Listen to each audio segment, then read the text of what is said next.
el top 10 es Hoy estamos con Rocío Porfirio. la carne no se lava.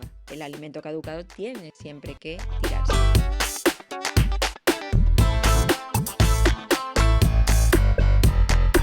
Rocío, bienvenida al podcast. Hola, ¿qué tal, Antonio? Encantada de estar aquí con vosotros. Igualmente, hoy estamos con Rocío Porfirio, eres farmacéutica, Sí, consultora en seguridad alimentaria y también CEO de ACH Consulting. Tienes mucha experiencia en toda esta parcela de la seguridad alimentaria. Yo creo que es un campo del día a día, pero quizás algo olvidado. Hay muchas dudas en cuanto a la seguridad alimentaria doméstica.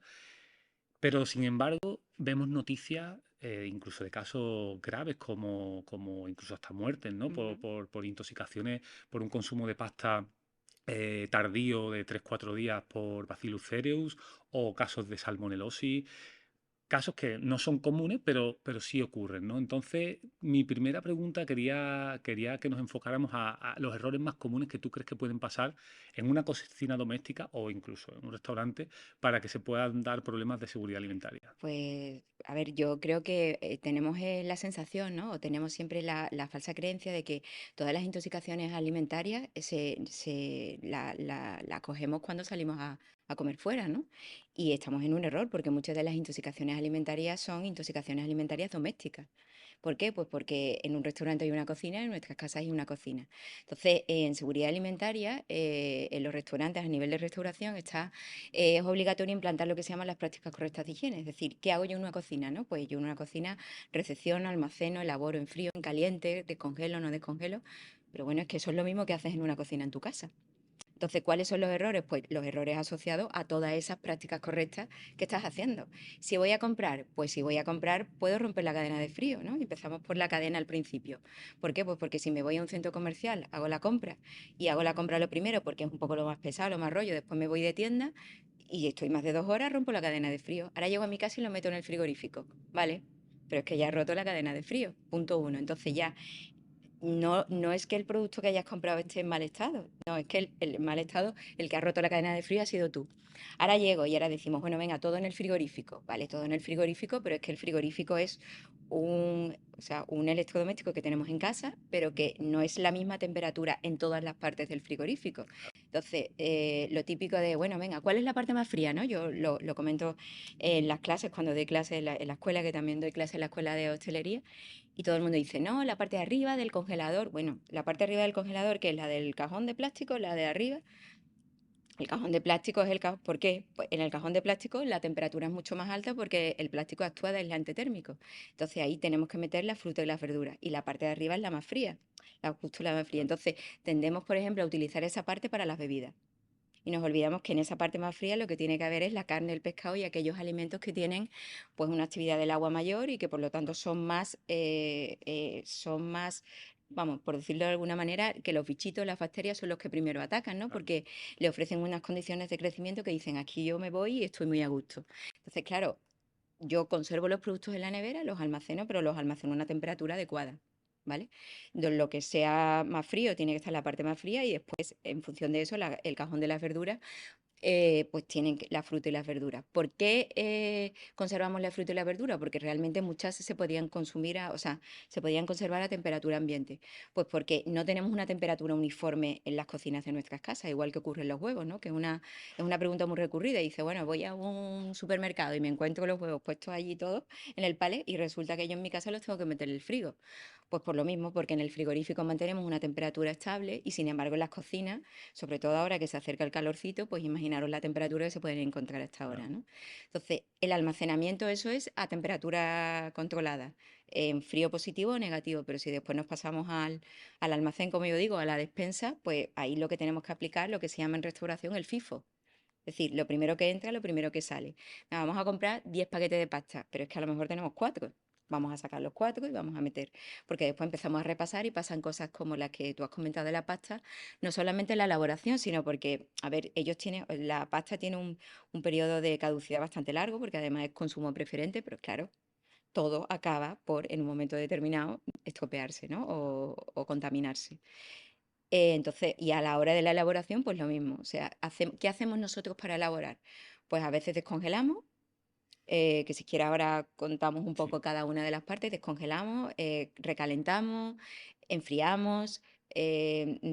¿Cómo lo hacemos? ¿De qué manera? Pues la mayoría, o en muchos casos, esas prácticas, esas actividades en la cocina no se hacen correctamente. claro. Y eso genera a que el nivel de contaminación del alimento pues empieza a multiplicarse hasta llegar a unos niveles pues, que cuando se los toma una persona pues le produzca una intoxicación alimentaria. 2016 hubo un caso muy conocido en Cádiz, en Carnavales, de 96 infectados por salmonelosis y uno falleció. Y resulta que tenía problemas cardíacos. Entonces, esto es lo que estamos hablando. Al final, Ujú.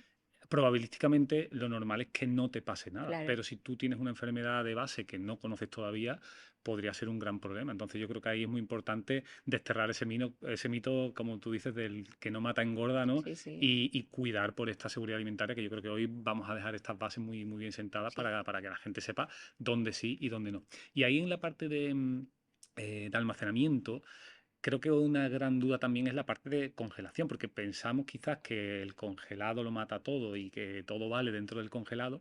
Y quizás ahí, no sé si nos puedes ilustrar con algunos ejemplos, o incluso también creo que algo muy común es la fase de descongelado, ¿no? De cómo llevamos Sí. los productos congelados hacia el consumo de nuevo, ¿no? Mm. Esa restauración del alimento. Entonces, ¿qué podrías decirnos aquí? Mira, yo en el tema de la congelación siempre digo, cuando hago alguna especie de charla divulgativa, siempre digo que nosotros tenemos en nuestras casas, a no ser que tengamos un conservador de alimentos congelados, no un congelador.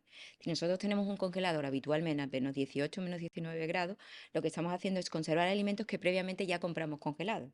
Si queremos realmente hacer una congelación, una ultra congelación en nuestras casas, porque elaboramos comida el fin de semana para la semana, tenemos que tener algún aparato que llegue aproximadamente al menos 22, menos 23, menos 24. Y entonces sí hacemos una ultracongelación, porque la congelación se trata de hacerla lo más lenta posible y la descongelación lo más lenta posible y la congelación lo más rápido posible para no solamente conservar, o sea, asegurarnos de esa seguridad alimentaria, sino también para conservar mucho mejor las propiedades nutricionales y las características organolépticas, ¿no? Entonces, ¿cuál es la descongelación adecuada? Hombre, pues el top 10 es no romper la cadena de frío, ¿no? Que cuando tú preguntas, ¿y eso de no romper la cadena de frío qué es? Pues eso es de no pasar de menos 18 grados o menos 20 a 12 grados o a 13, o en verano, pues imagínate la Claro, temperatura que hacen nuestras cocinas, claro. ¿no? Entonces, sacamos el alimento congelado, tanto si es elaborado y congelado como si viene congelado, y lo metemos en la parte más fría del frigorífico. Otra cosa que hacemos, que habitualmente a veces se comete ese error, es elaborar el alimento cuando el alimento no está totalmente descongelado. El alimento se tiene que elaborar cuando el alimento está totalmente descongelado. Entonces, eso te permite, o sea, eso te obliga a tener una cierta organización de decir, bueno, pues si quiero hacer estos filetes que tengo congelados, pues lo voy a sacar a lo mejor con un día de antelación, pero si quiero hacer una pieza mucho mayor, pues lo tendré que sacar con más tiempo de antelación. ¿Por qué? Pues porque si llevamos a elaboración a esos alimentos que no están totalmente descongelados, y yo siempre pongo el ejemplo del filete de pollo en el microondas, ¿no? Que yo que dices, venga, voy rápido, que no tengo tiempo para comer, filete de pollo al microondas. Y ahora empezamos a darle. Si no tenemos un microondas que realmente controle el peso y el tiempo, de decir, venga, 100 gramos, tanto tiempo, y descongela el producto total, al final tú vas a ojo. A ojo. Y ya cuando ves que el borde del filete de pollo se está cociendo, dices, ay, lo quito. Pero es que el centro está crudo. Cuando lo llevas a elaboración, hacemos el símil del pollo, pero lo podemos hacer con cualquier otro tipo de alimento. Sí. Cuando lo llevas a elaboración, si no quieres que se te queme, porque los alimentos se empiezan a cocinar del borde al centro, tienes que retirarlo. Y al retirarlo, el centro no alcanza, al hilo de lo que tú comentabas antes, la temperatura suficiente de eliminación bacteriana. Y yo entiendo que tú en tu casa no tienes un termómetro, o sea, que vas midiendo y dices, venga, a partir de 65 grados, que es cuando se Claro. mueren las bacterias, pues ahí ya está todo y genial. Pero bueno, lo que sí tienes que asegurarte es que cuando lo cocinas, el alimento esté totalmente descongelado, y cuando lo elaboras, el alimento esté totalmente elaborado, Claro. para que la temperatura sea uniforme a lo largo de todo el producto. Yo creo que aquí la pregunta sería, o lo que se podría preguntar nuestra audiencia es, bueno, ¿y qué pasa? ¿Qué me puede pasar si cojo que es muy típico, ¿no? Una bolsa de pisto congelado, ¿no? Y lo cocino directamente sobre la sartén. Hay alimentos, por ejemplo, que vienen para elaborarlos directamente, ¿vale? Y entonces ahí lo que tenemos que ver es que el alimento se haga totalmente, que toda esa cantidad de pisto que hemos vertido en la sartén se elabore uniformemente y que tengan y alcancen toda la misma temperatura. Y después, si el alimento que nosotros queremos descongelar es ya un alimento que es elaborado, tienes que descongelarlo totalmente. Claro, en seguridad alimentaria yo siempre digo que no hay, a ver, y sobre todo cuando lo aplicas a un restaurante, pero también lo podríamos aplicar en el terreno doméstico, no tienes una sola forma de hacer las cosas, tienes una forma de hacerla la mejor posible. Claro. Pero también a todos hemos hablado del microondas, ¿no? O hemos hablado, por ejemplo, solamente en el microondas, ¿no? También se puede descongelar en temperatura, en agua fría. Lo que pasa es que hay una serie de premisas. ¿Cuáles son? Pues que si yo descongelo en microondas, el alimento tiene que estar totalmente descongelado y lo tenemos que elaborar inmediatamente. Y si descongelamos en agua fría, tenemos que descongelar el alimento y elaborarlo inmediatamente. O sea, no me vale aquello de, venga, voy a echar los chipirones en agua fría y ya cuando llegue el mediodía, ¿no? Ya lo Claro. elaboro. No, cuando tú veas que ya los chipirones se han soltado y están sueltos y tal, los escurrimos bien y los elaboramos. Entonces, si hay soluciones alternativas, lo único que falta es conocimiento Claro. para tomar esas decisiones sin poner en riesgo, pues, la seguridad de las personas, Y ¿no? ahora que hablas del agua fría, me viene a la cabeza esas madres y esas abuelas lavando el pollo Sí, en la cocina, ¿no? Esto es muy típico. eso me ha traído a mí algún problema que otro. ¿Y qué consejos podemos dar con el tema de lavar la Claro, carne? en casa es como, en el tema doméstico no es como que todo hay que lavarlo antes de meterlo en la nevera, todo hay que lavarlo porque cómo voy a meter yo en la nevera tal y tal, o todo lo tengo que lavar antes de elaborar. Entonces, al final es un poco lo que hablamos siempre de la falta de formación. Y, por ejemplo, venga, empezamos con la carne, ¿no? Es decir, si nosotros nos fijamos en la carne más contaminante, ¿no? Que es la carne de pavo y pollo, porque muchas de las gallinas son portadoras de, por ejemplo, la salmonela, ¿no? Entonces, si nos fijamos en esas carnes, y hablamos de, por ejemplo, la de pollo, no debemos de lavarla antes de consumirla, porque normalmente la bacteria sí está, que lo más típico es hablar de la salmonela, pero que el Campylobacter, que es otra bacteria, también es muy habitual en el pollo, está en la superficie. Si Claro, tú enjuagas el pollo, los filetes debajo del grifo o el pollo, al final lo que estás haciendo es esparciendo esas bacterias por todas las superficies y los utensilios de contacto con el alimento. claro, Entonces, la carne no se lava. No se lava para prevenir el tema de seguridad alimentaria y no se lava también porque también estás interfiriendo en sus propiedades nutritivas a la hora de elaborarse, claro, ¿vale? Y el huevo pasa exactamente, o sea, el huevo no, el huevo es permeable. O sea, yo siempre digo, ¿qué es el huevo? Pues el huevo es el óvulo de la gallina que no ha sido fecundado. Y por eso es permeable para permitir el intercambio gaseoso. Entonces, es permeable y por lo tanto es susceptible de que le entren claro, contaminantes externos. Si tú limpias el huevo con agua, le estás quitando esa barrera de protección antes de meterlo en la nevera. Entonces, si el huevo viene sucio, que ocurre muchas veces, le pasamos un paño seco y lo metemos en la nevera. Y cuando lo vayamos a manipular, entonces sí lo podemos limpiar con agua y romperlo siempre para que la cáscara no entre en contacto directo con la superficie. Y por supuesto, nos olvidamos de separar las yemas de las claras en las cáscaras de huevo, ¿no? Que es claro, muy habitual y muy típico, que incluso se ve muchas veces en programas de cocina de televisión. Y al final lo que estás haciendo es que si hay algún contaminante ahí, lo estás pasando claro, perfectamente de un lado a otro y al final eso se vierte en claro, el producto, claro. ¿vale? Y hay otro tema muy interesante que creo que podemos arrojar mucha luz con el tema de los etiquetados, es decir, pero Etiquetado. más allá de lo que es el etiquetado en sí, sino del tema de las fechas de consumo preferente, ¿no? Porque es muy típico de, no, el yogur, si está un mes caducado no pasa nada, porque, o otros alimentos, ¿no? Como la carne, el pescado, el huevo. ¿Qué consejos nos puedes dar aquí para, bueno, qué tenemos que hacer si, por ejemplo, tengo un producto que se ha pasado 5 días? ¿Qué podemos decir aquí? A ver, eso está muy relacionado con qué le pasa a un alimento. En un alimento hay dos procesos fundamentales que le ocurren en un alimento. Uno es la alteración y otro es la contaminación. La alteración es cuando sufre un deterioro en sus características organolépticas o valor nutritivo. ¿Por qué? Pues porque no lo conservo bien, porque abro el paquete de galletas y lo dejo abierto y entonces le entra aire y la galleta se pone blanda, ¿vale?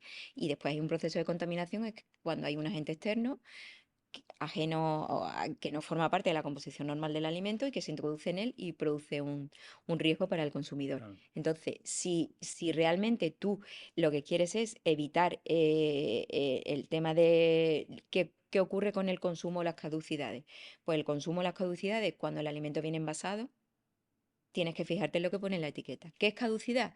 Pues sabes que inmediatamente el día es hasta el día en el que lo puedes consumir con seguridad alimentaria. Por lo tanto, al día siguiente lo tiras. ¿Qué es consumo preferente? Pues sabes que hasta ese día, eso podemos hacer un símil con los medicamentos, ¿no? Exacto. Hasta ese día lo puedes consumir con óptimamente en todos los aspectos organolépticos, nutricionales. A partir del siguiente día, esa fecha de consumo preferente, pues va perdiendo propiedades. Eso no quiere decir que sea contaminante, es decir, que no te vaya a producir una enfermedad, pero sí es verdad que sus propiedades nutritivas y organolépticas no son. Entonces, ¿qué tenemos que hacer para esto? Pues seguir o sea, lo que nos dice el etiquetado, que dice una vez abierto, consumir hasta tal. Eso es lo que tenemos que hacer. En el caso de los yogur, pues en el caso de los yogures, en algún momento cambiarán esa fecha de caducidad por consumo preferente, porque eso es uno de los productos que a nivel de la población en general da más Claro, problemas, ¿no? claro, Porque dice, bueno, pone caducidad, pero ya sabemos que no es caducidad, que es consumo preferente, pero ¿hasta cuánto tiempo, no? Y claro, eso un poco yo creo que lo del yogur es prueba y error. El yogur al final es abrirlo, si claro. ves realmente bueno, pues que el aspecto te está diciendo que se puede consumir en este sentido, aunque es verdad que la contaminación no se aprecia a simple vista, pero sí en el yogur vemos restos de moho o levaduras que te Claro. están diciendo bueno, que no lo puedes consumir, Ese ¿no? tema es interesante porque si detectamos un mal olor o un mal color, es probable que desechemos el alimento. Exactamente. Pero ¿qué ocurre si hay un alimento caducado que tiene buen aspecto? O sea, Claro, pues que el alimento caducado tiene siempre que tirarse, pues ¿vale? creo que eso es Claro, porque además clave. yo siempre pregunto, las personas que, por desgracia, o los 250 casos de listeriosis que tuvimos hace 4 años, creo aproximadamente, ¿cogieron la listeriosis porque quisieron cogerla? No, cogieron la listeriosis porque la carne mechada estaba estupendamente. Claro, Olía bien, sabía bien, tenía un aspecto agradable y no te decía, oye, que tengo un problema, que llevo un problema claro, conmigo, ¿no? Entonces la contaminación no, en la mayoría de los casos no se aprecia a simple vista. Y por lo tanto, solo tomando estas medidas preventivas, ¿no? Porque al final la seguridad alimentaria se basa en medidas preventivas. Es decir, claro, yo hago esto para evitar qué. Cuando me tengo que tomar la pastillita del colesterol es que ya no he hecho las medidas preventivas. Ya pasamos a medidas activas, ¿no? Pues la seguridad alimentaria es prevenir, prevenir, prevenir. Y para eso se necesita formación. claro. Yo muchas veces hablo, cuando doy las clases y tal, y empiezan, oh, pues mi abuela, ¿no? Los alumnos, ¿no? Me dicen, pues mi abuela o mi madre o mi hermano o tal. Esto, ¿cómo le voy a decir yo ahora que esto no se haga así, ¿no? Claro. Sí, al final se van heredando de generación en Ujú. generación ciertas costumbres, pero hacer muchas veces algo mal no implica que al final eso esté bien hecho, ¿no? Al final yo creo que este tipo de podcast pueden servir mucho para ayudar a todas estas Sí, personas que tengan estas dudas. Hay otro tema también que creo que es muy interesante, que es una vez que ya hemos conservado y preparado esos alimentos de manera exitosa, luego está el tema de la elaboración, ¿no? Y yo creo que ahí hay también muchas dudas con respecto, por ejemplo, a los materiales, porque se ha hablado mucho de madera, de plástico, también del tema de la limpieza, ¿no? De las bayetas. ¿Qué nos puedes decir aquí? ¿Qué podríamos ya, hacer aquí esto en yo creo casa? que el sector de la restauración, como va bajo vía legal y requisito legal, lo tiene más fácil, porque si utilizamos tupper o utilizamos cualquier elemento de plástico, una tabla, tiene que pasar la declaración de conformidad de plástico por un reglamento, con lo cual ahí no hay tutía, podríamos decir, o sí lo cumples o no lo cumples. Más se lo tienes que pedir al proveedor y tal, pero en casa es como me voy a establecimientos que no son, bueno, pues que venden muy barato, ¿no? Y me voy a comprar tablas, utensilios y tablas de madera y tal. La madera no se puede utilizar como superficie de corte. Toda la madera no, la madera que es porosa. Pero es que la tabla de madera que no es porosa, que yo confío que es la que sacan los cocineros en la tele, sea no porosa, no vale 10 euros. Claro, Porque es una madera, por ejemplo, de cerezo, ¿vale? Y es una madera más consistente que no tiene poro. Entonces, si tú quieres una madera, o sea, una tabla de madera, cómprate una madera que no sea porosa. Si no, pues el PVC. Pero que igualmente el plástico al final tienes que cambiarlo, porque si tú cortas y cortas y cortas, al final se hacen como pequeñas lascas en las tablas, que esos trocitos se van quedando en los alimentos que vamos elaborando, ¿no? Cuando tú cortas y después repasas la tabla y lo tiras, pues al final esos microplásticos se van y esos claro, microplásticos después al final nos damos cuenta que es una realidad que nuestro intestino está lleno, no solamente por lo que viene de los alimentos, sino también por lo que nosotros hacemos en casa en una mala manipulación. Entonces, yo siempre aconsejo que lo mismo que en un restaurante en casa, todo el acero inoxidable que se puede utilizar, ¿vale? Todo el plástico que venga, o sea, el PVC plástico que venga realmente con que tenga una garantía de que se puede utilizar para uso alimentario, ¿vale? Y por supuesto la madera, si es mejor no utilizarla, pero si la utilizas, pues que sea realmente una madera en garantía. Claro, Entonces, una tabla de madera que te cuesta 5 6 7 euros no es una madera que tú puedes utilizar claro, como superficie de claro. Sí, corte, igual a lo mejor para un evidentemente. alimento muy seco como el pan, quizás, pero poco más, ¿no? Pero poco más. O sea, porque al final ellos, además, no solamente es un riesgo de contaminación cruzada, porque en esos poros se quedan restos de otros alimentos Claro, y al final, pues vas mezclando y haces tú misma en tu casa una claro. contaminación cruzada, ¿no? Justo te quería preguntar por eso, porque habrá muchas casas donde haya un chico con un hijo, una hija, un padre, una madre con alguna celiaquía, alguna alergia al marisco. ¿Cómo podemos manejar la contaminación cruzada? Porque creo que incluso en muchas familias se sabe que el niño es alérgico al marisco o al gluten, pero no se sabe tanto sobre la contaminación cruzada. Claro, o sea, yo creo que las familias aprenden sobre la marcha, ¿no? O sea, yo los casos que tengo de amigos o amigas de mis hijos que son intolerantes al gluten, porque al gluten se puede ser alérgico o intolerante, ¿no? Pero lo llevan muy a rajatabla y además tienen como un doble de todo, ¿no? O sea, una doble panera, un doble cuchillo, una doble tabla para no evitar esa contaminación cruzada. Entonces, en casa, ¿qué tenemos que hacer? Utilizar utensilios solamente para manipular aquellos alimentos que sean especialmente para personas, por ejemplo, celíacas, ¿no? Mm, En el caso de la intolerancia a la lactosa es más fácil, porque, bueno,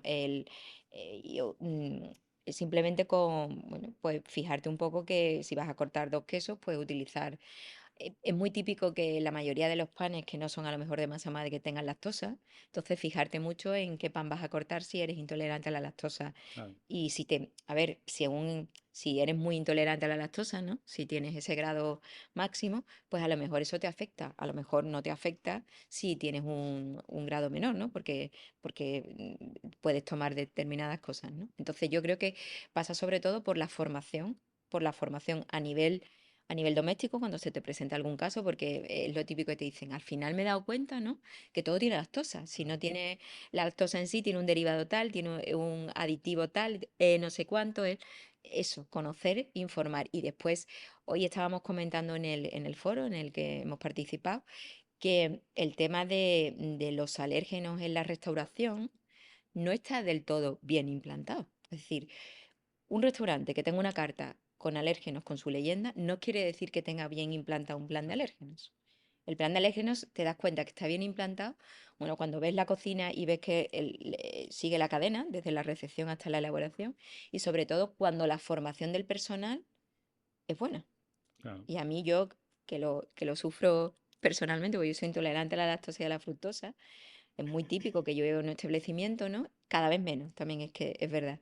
Pero que diga, oye, este plato tiene lactosa o fructosa en este caso, ¿no? Porque la lactosa suele verse más. Y te dicen, bueno, ¿tú eres alérgica a la fructosa? Bueno, alérgica a la fructosa no se puede ser en la vida. Y tú estás obligado Claro, a saberlo. saberlo, porque es como si yo contrato a alguien como cocinero que no sabe limpiar el pescado. No Claro, se me ocurre, ¿verdad? Pues ¿por qué contratas a alguien que no sabe realmente formación en claro. seguridad alimentaria, ¿no? Yo creo que nos quedamos con eso, con el aprendizaje nunca está de más, es decir, aprender en seguridad alimentaria y a nivel usuario creo que es básico, desde la conservación hasta la Ujú. manipulación de los alimentos.